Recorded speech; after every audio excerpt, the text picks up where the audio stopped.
নমস্কার প্রিয় দর্শক বন্ধুরা, ডেমোক্রেসি খবরের আড্ডা চ্যানেলে আপনাদের সবাইকে ধন্যবাদ জানিয়ে এখন যে প্রতিবেদনটি নিয়ে বিশ্লেষণ করব, পশ্চিম মেদিনীপুরের এক সময়ের দোর্দণ্ড প্রতাপ আইপিএস অফিসার, তিনি বিজেপি ঘনিষ্ঠ এখন, তার নাম ভারতী ঘোষ।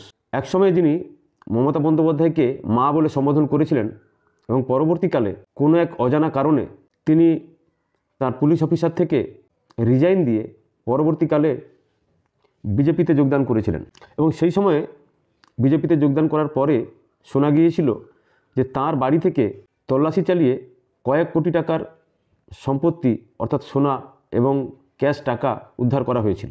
সেই সোনা প্রতারণা মামলায় প্রাক্তন আইপিএস তথা বিজেপি নেত্রী ভারতী ঘোষ এবং তার ঘনিষ্ঠ বলে পরিচিত পুলিশ অফিসারদের বাড়ি থেকে কয়েক কোটি টাকা উদ্ধার হয়েছিল বলে পুলিশ সূত্রে দাবি করা হয়েছে।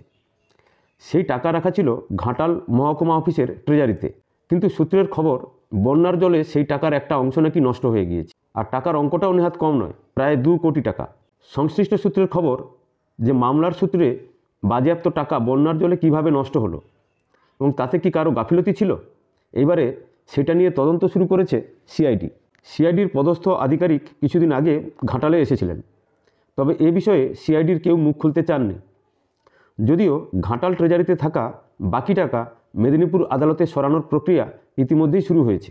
বছর 5 আগে দাসপুরের সোনা প্রতারণা মামলায় নাম জড়ায় ভারতী এবং তার ঘনিষ্ঠ একাধিক পুলিশ আধিকারিকের। ভারতী ও তার ঘনিষ্ঠ পুলিশ অফিসারদের বাড়িতে তল্লাশি চালানোর সময়ে কোটি কোটি টাকা উদ্ধার হয়েছিল। আদালতের অনুমতি নিয়ে সেই টাকা ঘাটাল মহকুমা ট্রেজারিতে রাখা ছিল। এর 2 বছর আগে পুরনো 500 ও 1000 টাকার নোট বাতিল করেছিল কেন্দ্র, কিন্তু সিআইডির দাবি ভারতী ও তার ঘনিষ্ঠদের বাড়ি থেকে পুরানো নোটই উদ্ধার হয়েছিল। অভিযোগ ছিল ভারতী ও তার ঘনিষ্ঠরা নোটবন্দির সময়ে পুরনো 500 ও 1000 টাকার নোটের বদলে সোনা সংগ্রহ করেছিলেন নিজেদের প্রভাব খাটিয়ে, কিন্তু সবটা বদল করা সম্ভব হয়নি। 2018 সালে তল্লাশিতে মূলত তেমনই কিছু নোট উদ্ধার হয় বলে পুলিশ সূত্রের দাবি। আর বাজেয়াপ্ত টাকার মধ্যে ওই বাতিল নোট আদালতের অনুমতি নিয়ে রিজার্ভ ব্যাংক থেকে বদলেও নেয় সিআইডি। এখন অভিযোগ প্রায় 2 কোটি টাকার তেমন নোট নষ্ট হয়ে গেছে।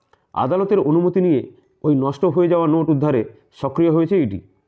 ভারতীর অবশ্য দাবি মামলা বিচারাধীন, তাই এই নিয়ে কোনো মন্তব্য করব না। তবে এটুকু বলবো, ওই টাকা আমার নয়, সময়ে সব জানতে পারবেন। ঘাটালের মহকুমা শাসকের কার্যালয়েই রয়েছে ট্রেজারি। ঘাটালে বন্যা প্রতি বছরের ঘটনা হলেও জল সচরাচর ওই ট্রেজারিতে ঢোকে না। কিন্তু 2021 সালের বন্যায় গভীর রাতে মহকুমা শাসকের অফিস সংলগ্ন দেওয়াল ভেঙে আচমকায় জলমগ্ন হয় গোটা দপ্তর। তখনই ওই প্রায় 2 কোটি টাকা জলে নষ্ট হয়ে যায় বলে প্রশাসনের সূত্রে দাবি করা হয়েছে। কিন্তু এমন ঘটনা কী করে ঘটল?